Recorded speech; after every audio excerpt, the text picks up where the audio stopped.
UCP classes को आपका स्वागत है। आज पढ़ेंगे मधुर भाषण। क्या पढ़ेंगे? मधुर भाषण। लेखक का नाम है गुलाब राय। लेखक का नाम क्या है? गुलाब राय है। विषय का नाम मधुर भाषण।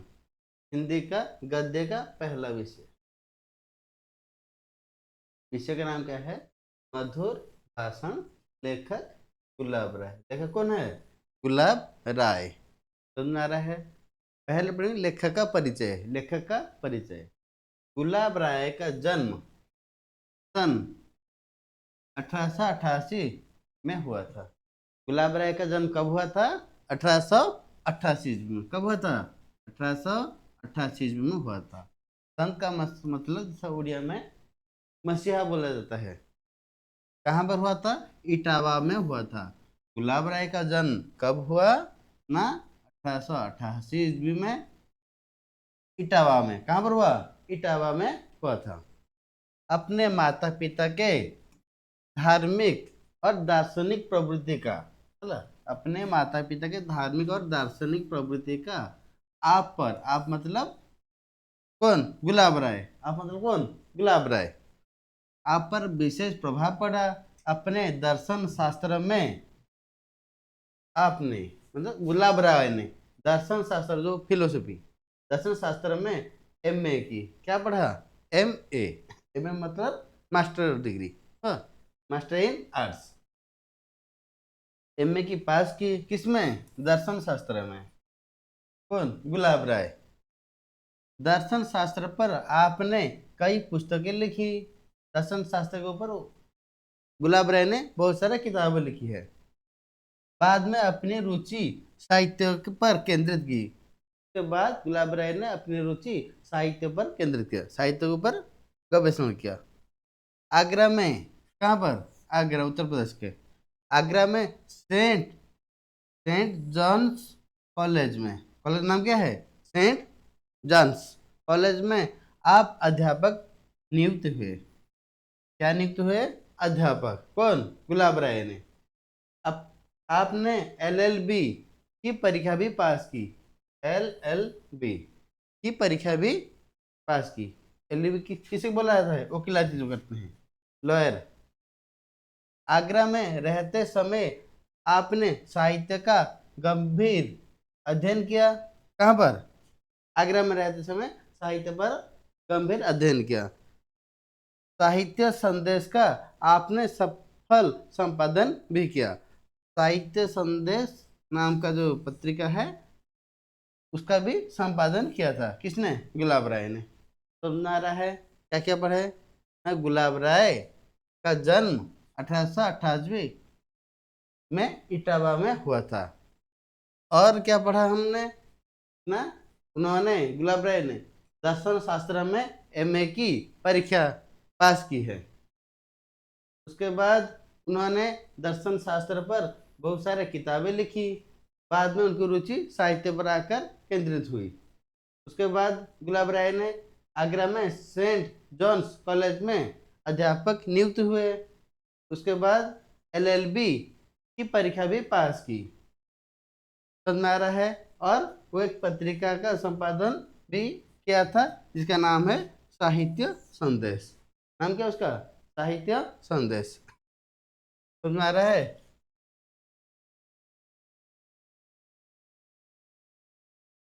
के बाद गुलाब राय ने के बारे में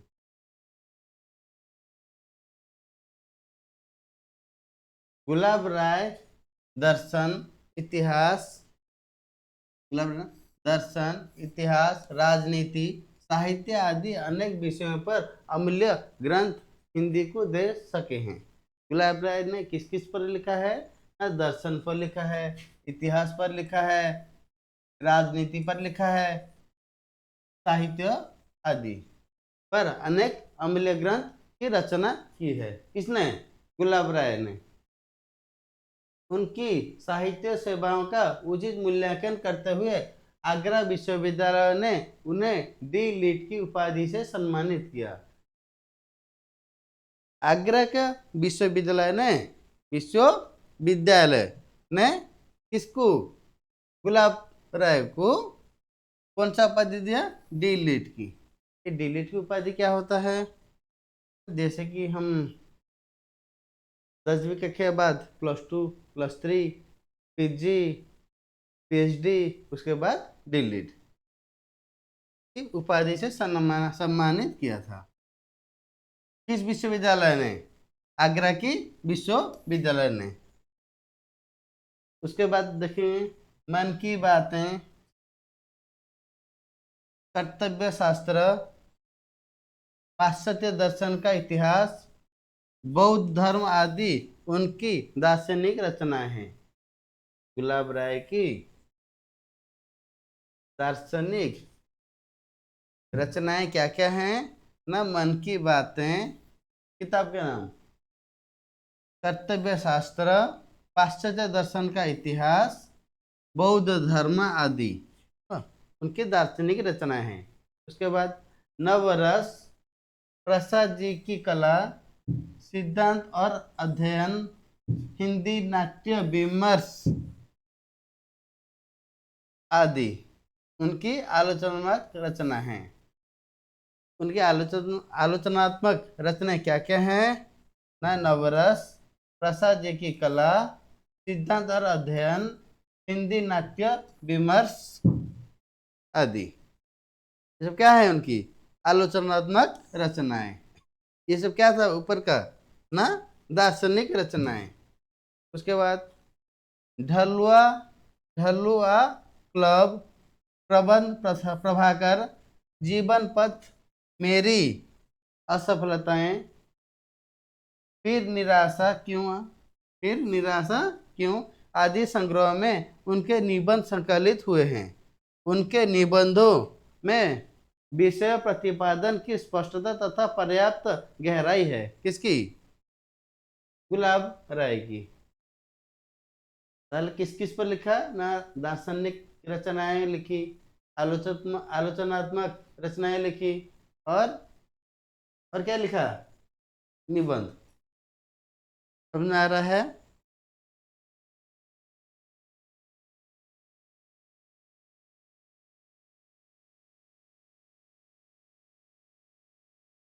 उसके बाद विचार बोध। ये जो मधुर भाषण विषय है उसके बारे में कुछ पढ़ेंगे। मधुर भाषण का मतलब मीठी बातें। मधुर भाषण का मतलब क्या है? मीठी बातें। सच में मीठी बातों से, मधुर व्यवहार से, शिष्टाचार और विनय से दूसरे का दिल जीता जा सकता है। दूसरा दिल कैसे जीता जा सकता है ना? मीठी सच में मीठी बातों से, मधुर व्यवहार से, शिष्टाचार और विनय से, शिष्टाचार और विनय से दूसरों का दिल जीता जा सकता है। भाषा मनुष्य की बड़ी संपत्ति है। मनुष्य की बड़ी संपत्ति क्या है? भाषा है। मनुष्य की बड़ी संपत्ति क्या है? भाषा है। वो मीठी बात करके समाज में मित्र बनाता है। कौन सा? मनुष्य। कैसा बात करके ना? मीठी बात करके समाज में मित्र बनाता है। कड़वी बोली से दुश्मनी मोल लेता है। कड़वी बोली से क्या मोड़ लेता है? दुश्मनी मोड़ लेता है। मित्रता कैसे बनता है ना? मीठी बातों से मित्रता बनता है। और दुश्मनी कैसे होती है ना? कड़वी बोली से। किसे? कड़वी बोली से दुश्मनी मोड़ लेता है। नाराजगी, अहंकार, घमंड कठोर भाषा से व्यक्त हो जाते हैं। मन, वचन, कर्म में निष्कपटता हो तो वाणी मीठी होती है। वाणी मीठी कैसी होती है? हाँ? मन, वचन, कर्म में निष्कपटता। जब हमारे मन में कपट रहेगा तो हम बातें कभी मीठी नहीं रहेगी। सरल हृदय का व्यवहार और कपट या दिखावा की तकल्लुफ पहले असर भले ही करे पर देर सबर पहचाने जाते हैं। कुछ लोग होते हैं पहले मीठी बातें बोलते हैं, मगर ये बहुत दिन नहीं चलता, देर सबर उनकी असली औकात सामने आ जाती है। लेखक कहता है कि क्यों ना मीठी बाणी बोलें। कौन? गुलाब राय ने बोलते हैं कि क्यों ना हम मीठी बाणी बोलें, दूसरों को खुश करें, आप भी खुश रहें, हम भद्र बने, सभ्य बने, सरल बने, यह मानवता का लक्षण है। मानवता के क्या क्या लक्षण है ना? हम भद्र बने, सभ्य, सरल, ये सब क्या मानवता का लक्षण है। दुनिया में सफलता और कामयाबी की कुंजी तो मीठी बात ही है। दुनिया की कुंजी क्या है ना? सफलता और कामयाबी। आप जब तक सफल नहीं हुए हैं या कामयाबी नहीं हुए हैं तो आपकी बात कोई नहीं सुनेगा। समझ रहे? मीठी बातें, दुनिया में सफलता और कामयाबी की कुंजी क्या है? मीठी बातें हैं। सफलता और कामयाबी की कुंजी क्या है? मीठी बातें हैं। उसके बाद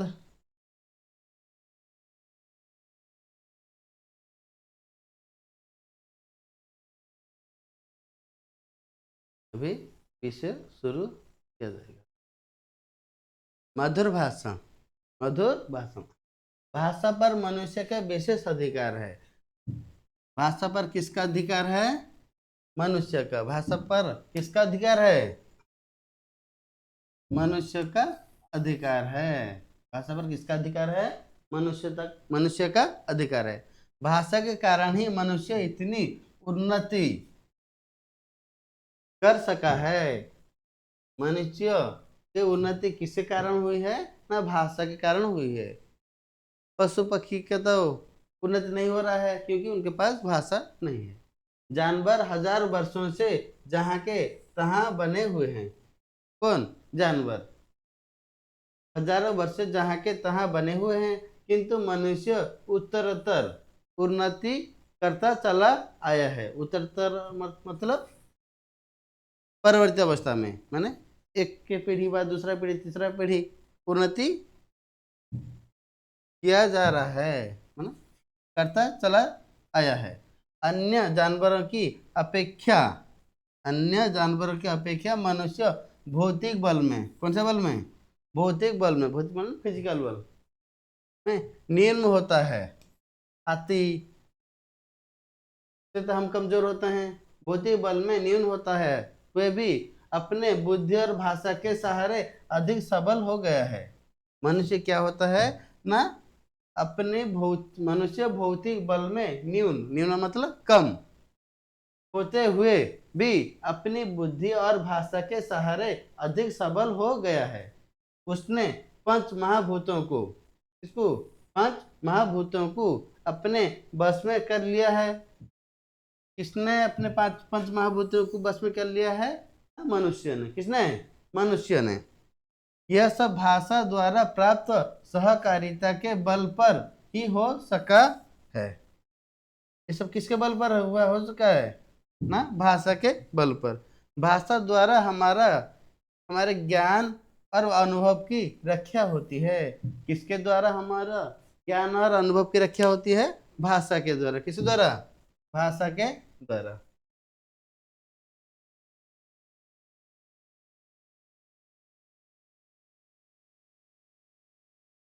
के बाद भाषा द्वारा मनुष्य की सामाजिकता कायम है। किस द्वारा मनुष्य की सामाजिक कायम है?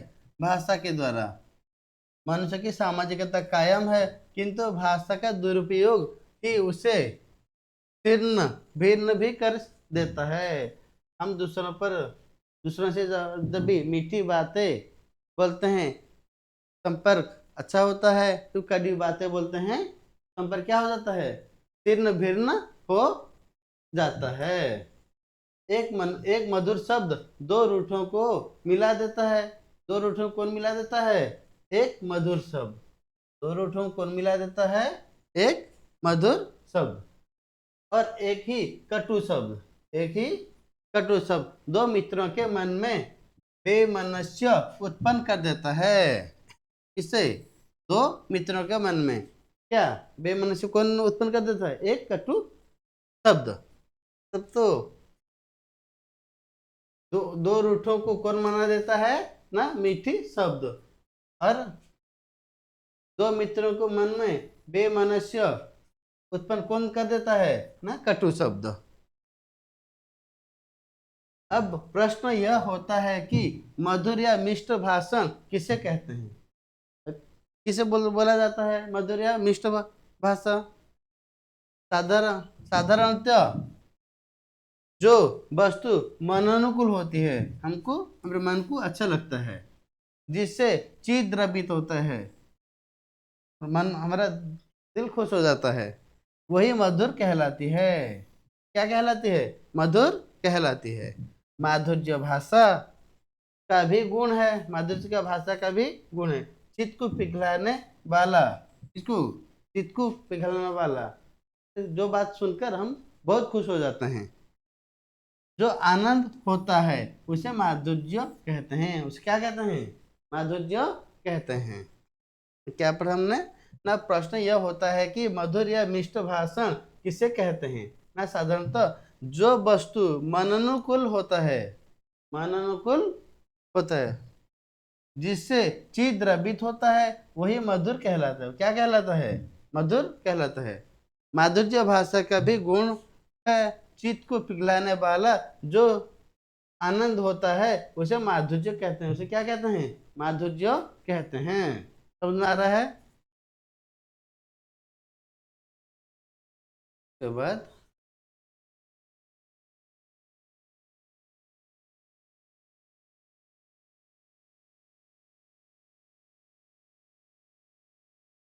क्या कहते हैं? माधुर्य कहते हैं। वचनों का माधुर्य, वचनों का माधुर्य हृदय द्वार। वचन मतलब हम जो बोलते हैं उसे वचन कहते हैं। माधुर्य, वचनों का माधुर्य हृदय द्वार के खोलने की कुंजी है। हृदय द्वार के खोलने की कुंजी क्या होती है? हाँ, वचनों का माधुर्य मतलब हम हमारे मीठे बातें, मधुर बातें। वचनों का आकर्षण न्यूटन के तत्वाकर्षण, न्यूटन कौन सा? तत्वाकर्षण और चुंबक के आकर्षण से भी बढ़कर है। क्या न्यूटन के तत्वाकर्षण और चुंबक के आकर्षण भी से भी बढ़कर है? ना वचनों का आकर्षण, हमारे मीठे बातों का आकर्षण। तभी तो तुलसीदास ने कहा है, कोयल काको देत है, न कागा को से लेत। कोयल ना किससे कुछ देता है, ना कुछ लेता है। तुलसी मीठे वचन थे, तुलसीदास ने बोला है, मीठे वचन थे जग अपने करी ले। ये जग को वह अब मीठे बातों से अपना कर लेता है। कौन? कोयल। किसने बोला? तुलसीदास ने। एक ही बात को हम कर्ण कटु शब्दों में कहते हैं। एक ही शब्द को, बात को हम मीठे बातों में बोल सकते हैं और कटु बातों में भी, शब्द मीठे शब्दों में बोल सकते हैं, कटु शब्दों में भी बोल सकते हैं, और उसी को हम मधुर बना सकते हैं। उदाहरण लिया बाण भट्ट, इसकी बात बोला जाता है बाण भट्ट की। बाण भट्ट एक बहुत बड़ा लेखक था। कौन? बाण भट्ट।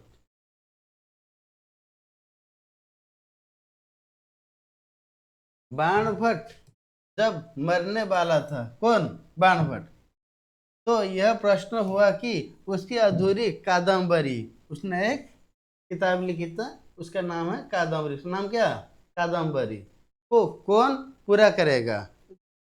बाण भट्ट की जो एक किताब, अधूरी किताब थी, उसका नाम है कादम्बरी, को कौन पूरा करेगा? उसने अपने दोनों लड़कों को, उसने अपने दोनों लड़कों को बुलाया और उससे पूछा कि सामने जो सूखा, सामने जो सूखा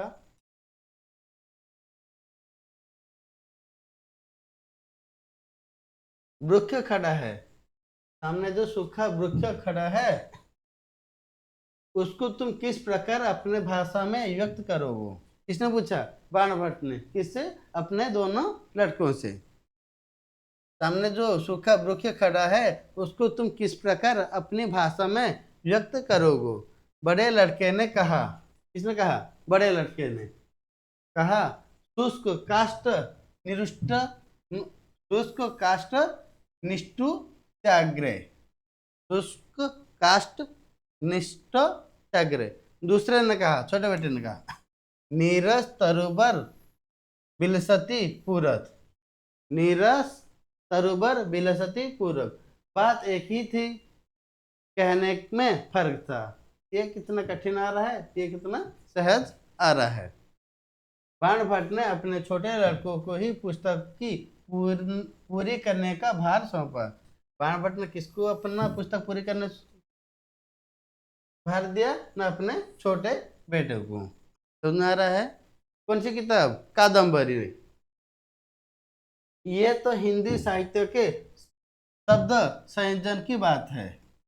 हिंदी साहित्य के शब्द संयोजन की बात है। साधारण बोलचाल में भी बड़ा अंतर हो जाता है। बोलचाल की भाषा तो हम भाव को प्रभावशाली भाषा में व्यक्त कर देना ही साहित्य है। तो साहित्य किसे कहा गया है?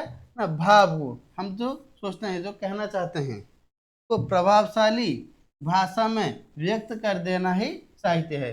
जो मनुष्य किसी गलत फहमी को दूर कर रूठे हुए मित्र को मना लेता है वो सच्चा साहित्यक है। सच्चा साहित्य किसे कहा गया है? ना जो मनुष्य किसी गलत फहमी को दूर कर रूठे हुए मित्र को मना लेता है। जो मित्र है रूठा हुआ है उसको मना लेता है, उसे सच्चा साहित्यक कहा गया है। उसे क्या कहा गया है? सच्चा साहित्यक कहा गया है। समझ में आ रहा है? सच्चा साहित्य किसे कहा गया है? जो मनुष्य किसी गलत फहमी को दूर करके रूठे हुए मित्र को मना लेता है उसे सच्चा साहित्य कहा गया है।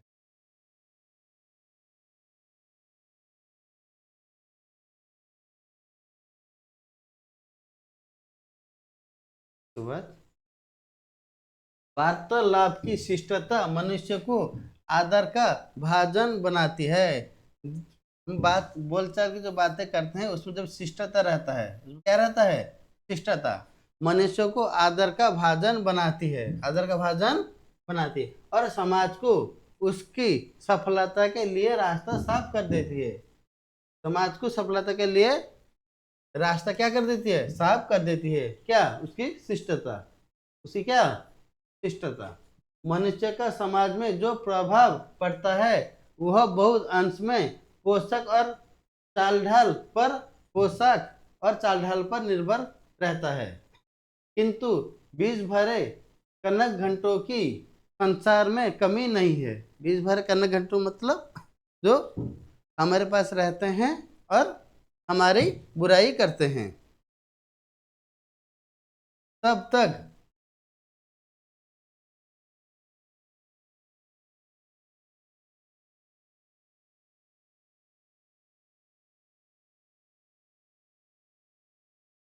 तो बीज भरे कनक घंटों की संसार में कमी नहीं है। यह प्रभाव ऊपरी होती है। प्रभाव कैसे होती है? ऊपरी होती है। और पोशाक का मान जब तक भाषण में पुष्ट नहीं होता तब तक स्थायी नहीं होता। मनुष्य इस मधुर भाषी के लिए करनी और कथनी का साम्य आवश्यक है। Very very important. मधुर भाषी का क्या आवश्यक है? न करनी और कथनी। करनी और कथनी, जो बोलता है उसको करता है। कथनी और करनी में करनी या कथनी का साम्य आवश्यक है। किंतु कर्म के लिए वचन पहली सीढ़ी है। कर्म के लिए क्या पहली सीढ़ी है? वचन। मधुर वचन ही विश्वास उत्पन्न कर भय और आतंक का परिमार्जन कर देता है। कटुभाषी लोगों से लोग हृदय खोलकर बात करने में डरते हैं। किससे? कटुभाषी से।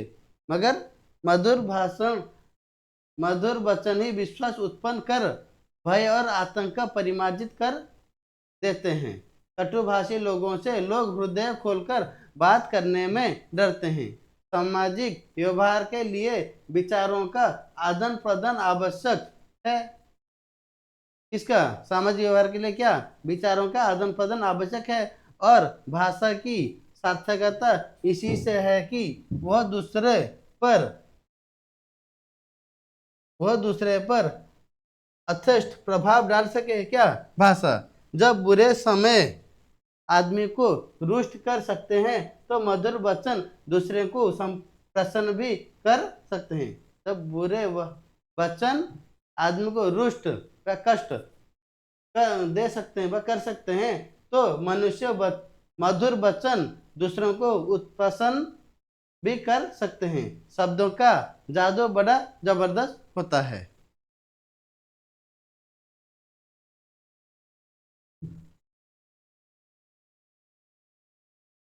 आज के लिए इतना। नेक्स्ट और जो है पढ़ेंगे नेक्स्ट क्लास में। Thank you.